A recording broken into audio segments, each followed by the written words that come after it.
Hola a todos, chicos, espero que estén todos muy bien y con mucho entusiasmo para empezar a cursar la asignatura Química General 1. En principio será en la modalidad sincrónica, como ustedes ya saben, y vamos a empezar con el capítulo 1. Vamos a empezar a conocer entonces la estructura del átomo a través de una primera parte donde vamos a analizar distintos experimentos y descubrimientos que se realizaron hace un buen tiempo ya, y conociendo la naturaleza modulatoria de la luz y cómo se cuantiza la energía para definir los fotones, vamos a conocer cómo es el comportamiento de la materia. El capítulo 1 va a estar conformado por 4 archivos de clases y la discusión en ejercicios y problemas dados en la serie número 1. Ustedes saben muy bien que la química es la ciencia que estudia toda la materia y los cambios que se producen por cualquier perturbación externa o interna. Abarca todo el material que nos rodea, ¿sí? Desde la materia viva o muerta, vegetal o mineral, biológica, organismos, tejidos biológicos, todo aquello que está sobre la Tierra, hasta una presente en una estrella lejana. Durante varios siglos se desarrollaron mediante experimentos, hipótesis teóricas o empíricas, una serie de descubrimientos que construyeron la química actual. Esta química actual es la que acompañó los desarrollos y el progreso de la tan importante industria química existente, que sin duda tiene aplicaciones de alto interés en la salud y medicina, como por ejemplo en las vacunas. Y entonces, es así como la industria química tiene un alto interés en el desarrollo y hace importantes aportes, por ejemplo, la química farmacéutica, desarrollo de antibióticos y hoy tema tan actual como es el desarrollo de nuevas vacunas o el estudio de nuevos materiales para la energía renovable o para encontrar nuevos combustibles no contaminantes, nuevos materiales y la tecnología como son los superconductores a temperatura ambiente, así como también el desarrollo de nuevos pesticidas que tengan origen natural. Es así entonces como la visión que tenemos nosotros de la química puede resumirse en 3 niveles. Uno a nivel macroscópico, donde observamos directamente a través de un fenómeno o un proceso qué está sucediendo. Identificamos cuál es ese proceso. Un globo inflado, por ejemplo, un globo conteniendo helio, le acercamos una llama de oxígeno y al aproximarse se produce el calentamiento, es decir, va a haber una expansión del gas, va a haber un cambio de presión dentro del mismo y eso va a generar una tensión hasta que explota. Es una observación visual que podemos hacer.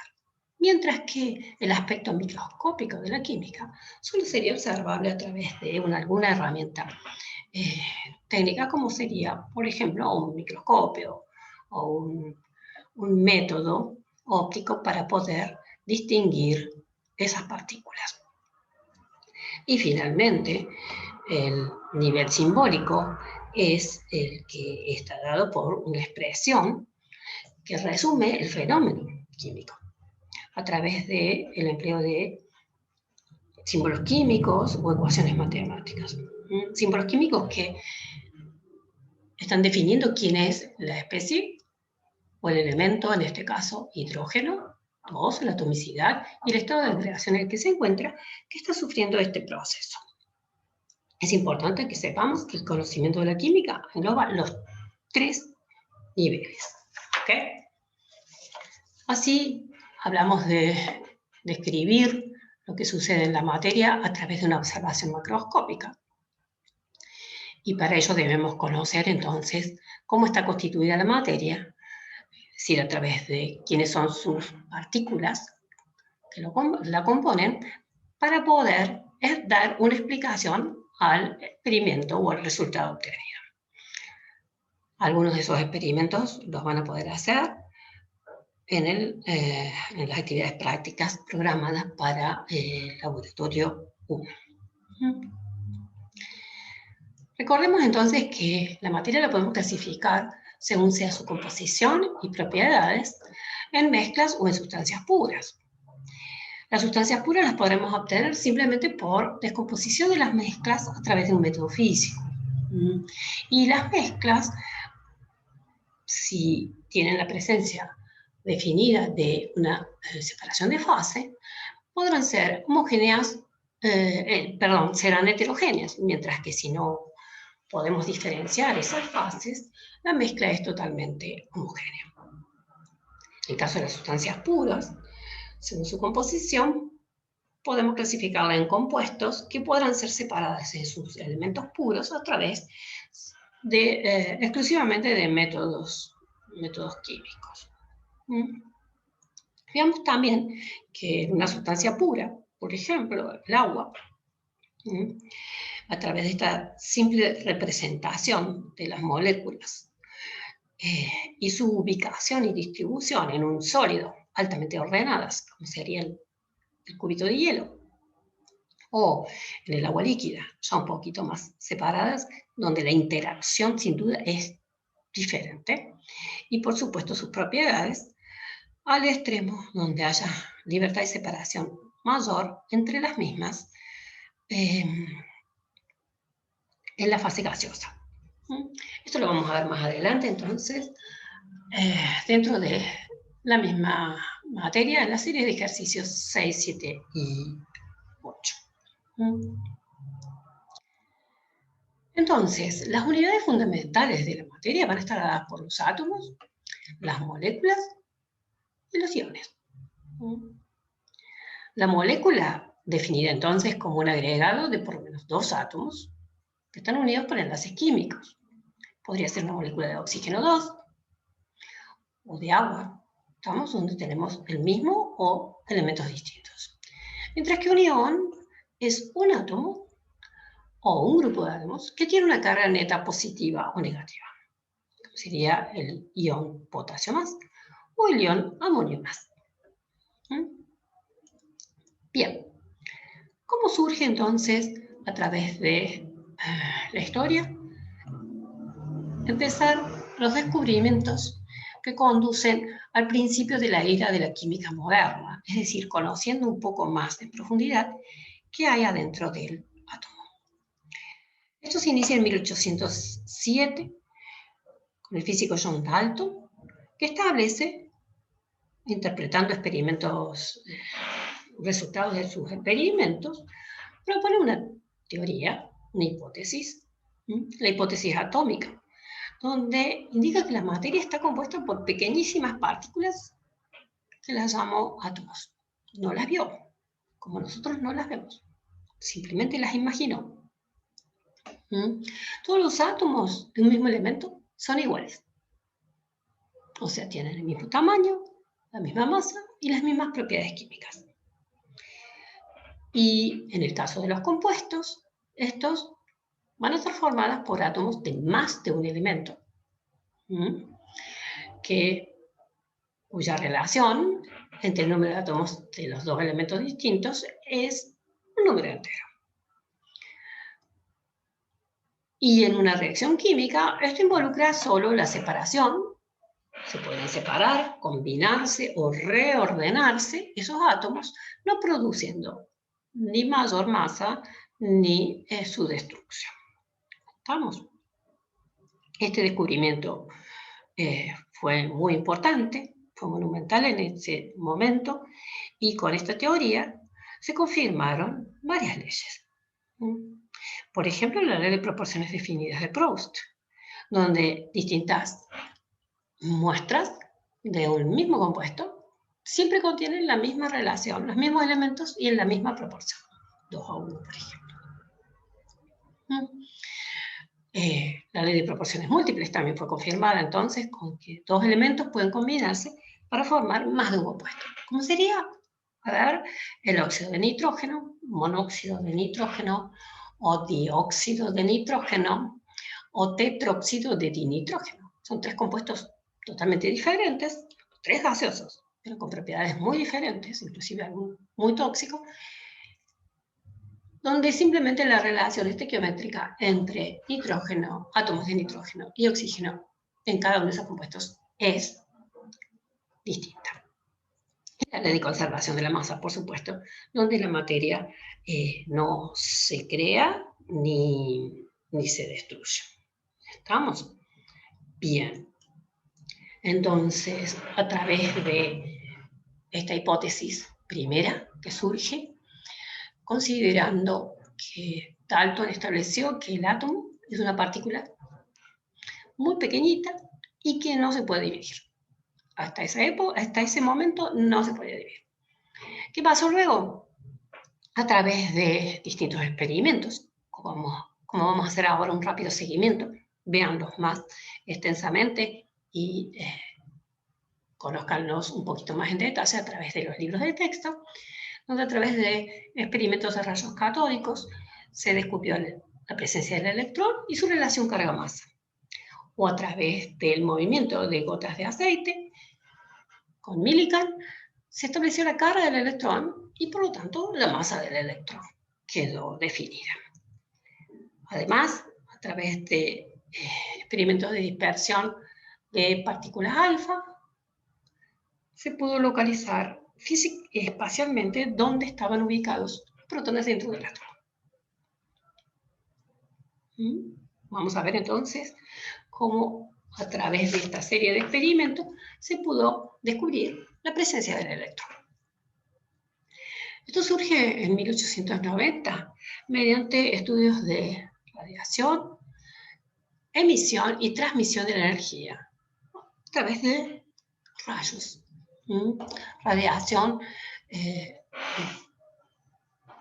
como son los experimentos de rayos catódicos, iniciados por Crookes, y luego continuados con Thomson, donde el experimento consiste en disponer de un tubo cerrado, ¿okay?, donde se genera un estado de un bajo vacío, casi totalmente evacuado. Tenemos dos electrodos, o sea, tenemos dos placas metálicas conectadas a una fuente de alto voltaje. Uno es el cátodo, que puede ser de distintos metales, y otro es el ánodo. Está polarizado positivamente. ¿Y qué sucede? Cuando aplicamos una diferencia potencial importante, se produce la emisión. A partir de este metal se emite un rayo que son dirigidos no para cualquier lado, sino direccionados directamente hacia el ánodo.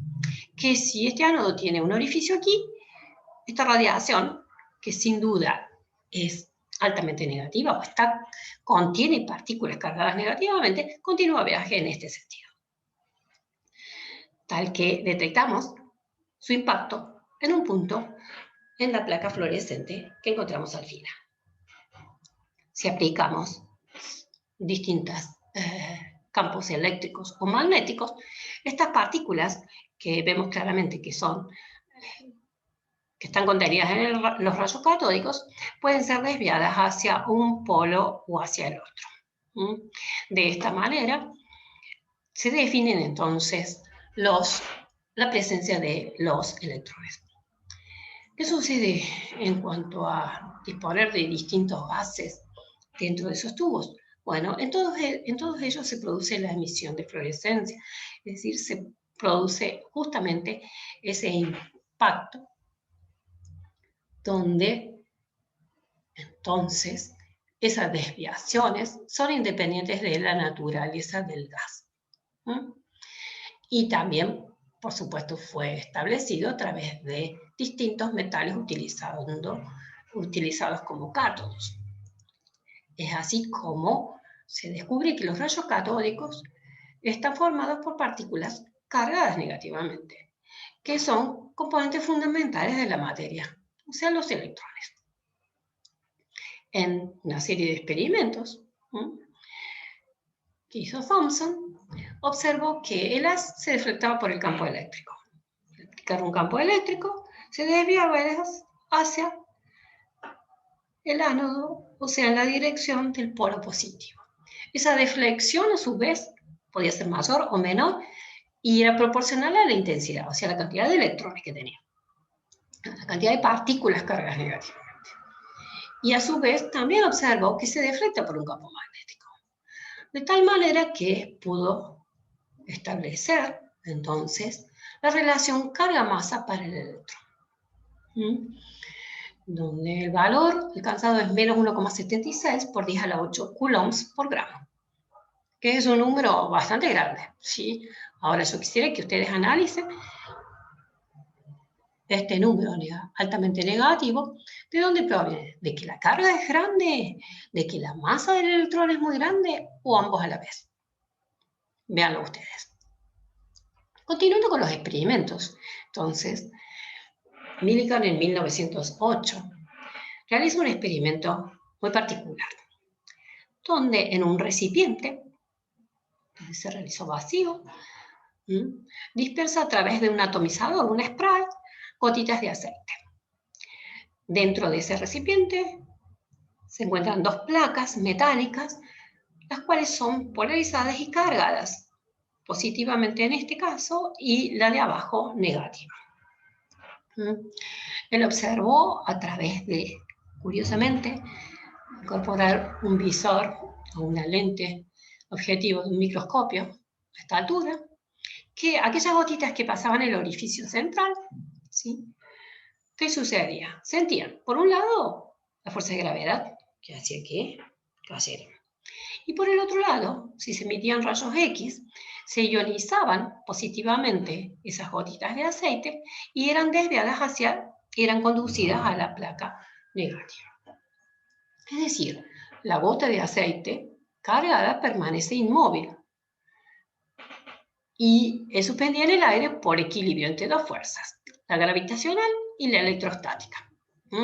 O sea, la fuerza de la carga por el campo eléctrico hacia un lado, las conducía hacia la placa positiva, y por el otro lado, por la fuerza gravitacional. Fuerza electrostática y fuerza gravitacional. Si la gotita quedaba y permanecía aquí, es que estaba y se encontraba en la situación de equilibrio. Distintos experimentos, hizo un montón de experimentos, y la carga que determinó en cada uno de esos experimentos, digo que es proporcional a o sea, son todos valores múltiplos de menos 1,6 por 10 a la menos 19 coulomb, que es en definitiva la unidad más pequeñita de carga del electrón. Negativo, por supuesto. Con la relación Thomson que ya disponíamos, podemos calcular, la masa del electrón, que tiene un valor de 9,11 por 10 a la menos 28 gramos. Imagínense ese peso. No lo podemos pesar con una balanza común. Continuamos con los experimentos y ahora sí, en paralelo, se descubre la radiactividad en 1895 con Röntgen, Becquerel y su estudiante Marie Curie, que observaron ellos, que al incidir los rayos catódicos, lo que veníamos conociendo hasta ahora desde Thomson, sobre el vidrio o sobre metales, por ejemplo, se producía la emisión de otros rayos que no tenían carga, o sea, que no eran deflectados, ni siquiera por la placa positiva ni la negativa, ni por el campo magnético. Y estos entonces son los X, los rayos X. no los conocían hasta entonces. Atraviesan la materia, o sea, son energéticamente poderosos, producen fluorescencia y no los desvía un imán o un campo eléctrico. O sea que no tienen carga. Estos rayos también, emitidos espontáneamente por algunas sustancias, como por ejemplo el uranio, fueron descubiertos y observaron entonces que tampoco eran desviados por el imán. Si eran emitidos espontáneamente, entonces se descubrió en ese momento lo que llamamos elementos radioactivos o la radiactividad. Al desintegrarse estas partículas radiactivas o descomponerse, se producen tres tipos de emisiones, o sea, rayos que contienen partículas cargadas positivamente, porque fíjense, se desvían cerca del polo negativo de este campo eléctrico aplicado, partículas que no se desvían, las gamma, la radiación gamma, alta energía, muy alta energía, sin carga neta, y la radiación beta que contiene a los electrones o partículas cargadas negativamente. Bien, hasta ahora conocemos al electrón como parte integrante del átomo, pero el modelo atómico de Thomson, luego asociando a un modelo del budín de pasas, donde se tiene una esfera grande, uniforme, cargada netamente positiva, que es análoga a un budín, conteniendo electrones, o sea, las pasas, dentro espacialmente y en la superficie de él. Esa distribución es tal que la carga total del átomo es neutra. ¿Sí? No hay una asimetría de la carga. Más adelante, en 1911, Rutherford contribuye entonces, conociendo un poquito más de la distribución de esos protones descubiertos entonces. ¿Qué hizo Rutherford? Bueno, Rutherford utilizó un emisor de partículas alfa, o sea, justamente las partículas alfa dijimos que son partículas cargadas positivamente. Esa radiación es introducida a través de una ranurita e impactada en una lámina muy delgadita de oro. ¿Qué observó él? Bueno, observó que algunos rayos que llegaban ahí eran repelidos totalmente y regresaban o volvían. Chocaban elásticamente y regresaban. Otros continuaban sin alterar su trayecto y otros atravesaban la película de oro delgadita y eran desviados en distintos ángulos. Entonces, de esta manera, pudo establecer que ese impacto de las partículas de alfa, cargadas positivamente, con los átomos de oro que estaban en su estructura de la lámina de oro, dependiendo de dónde impactaban esas partículas, eran desviados o no. Significa que tenían una masa importante y en el choque podía suceder entonces que al chocar con el núcleo se desviaban así, y era equivalente a este comportamiento, o si llegaban a pasar lejos del núcleo, bueno, continuaban su viaje y su trayecto sin ninguna alteración o desviación de la dirección. O si atravesaban cercanías o impactaban cerca de la región nuclear, esas desviaciones podían suceder en distintos ángulos.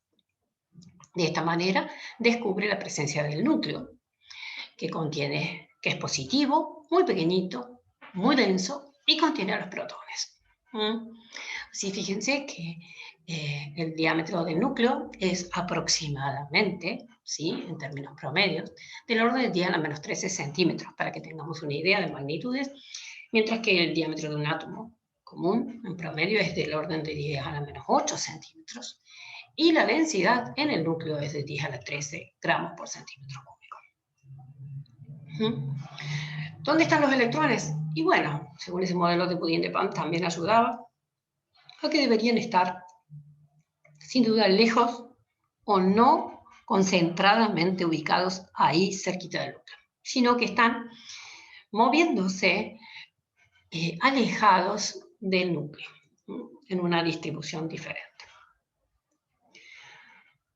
Las partículas que faltan y que conforman parte del núcleo, entonces, son los neutrones, descubiertos a través de los experimentos de Chadwick en 1932, donde ahora el experimento consiste en justamente emitir también radiación alfa, o sea, una lámina de berilio, que es esta que está aquí, muy delgadita, es impactada con rayos con partículas alfa, y el metal, entonces el berilio, emite radiación de muy, muy alta energía, que es parecida a los rayos gamma, o sea, donde no,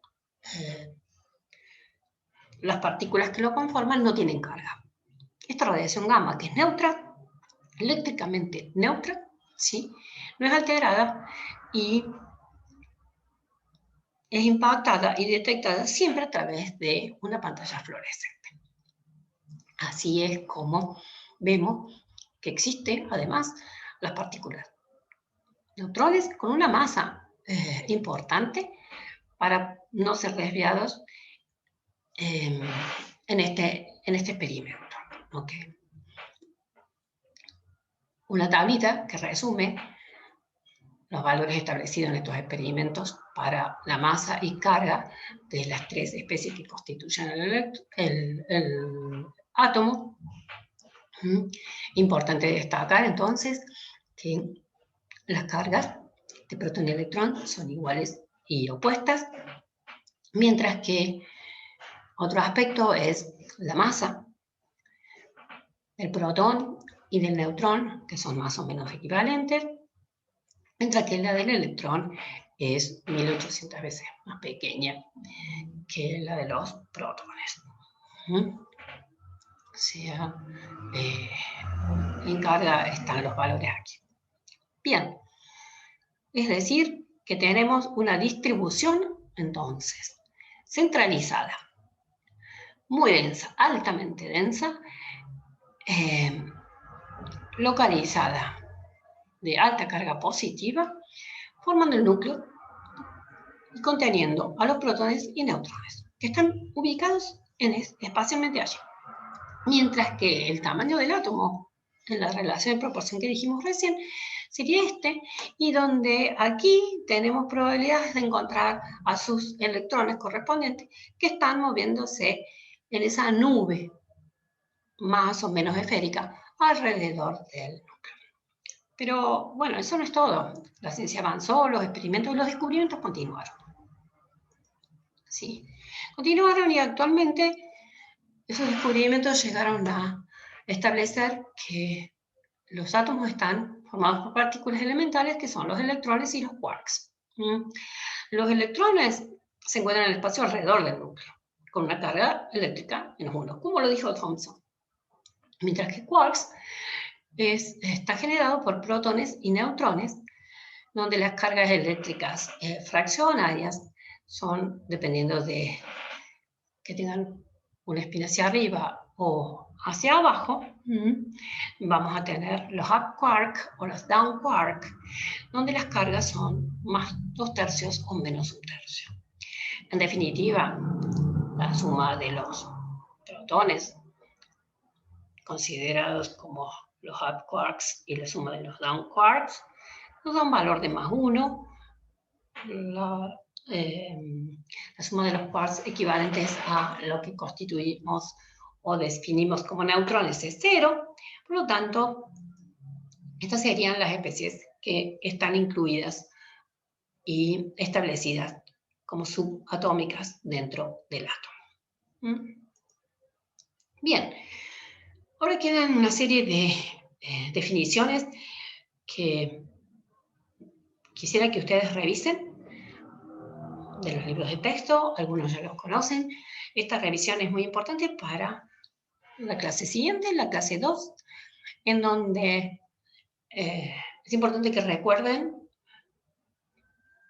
de la tabla periódica, por ejemplo, cómo definimos el número atómico y el número de masa, quiénes son las especies isótopos o cómo se diferencian, cómo podemos leer y obtener información a partir de los símbolos y de la tabla periódica, conociendo o recordando los símbolos de cada elemento, cómo se establece la composición y abundancia de los distintos isótopos de un elemento, la definición de masa atómica en unidades de masa atómica definida a través de la 12ª parte de la masa de un átomo de carbono 12, cómo la calculamos.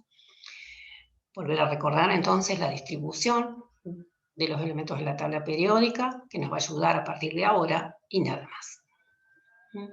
Entonces, a partir de ahora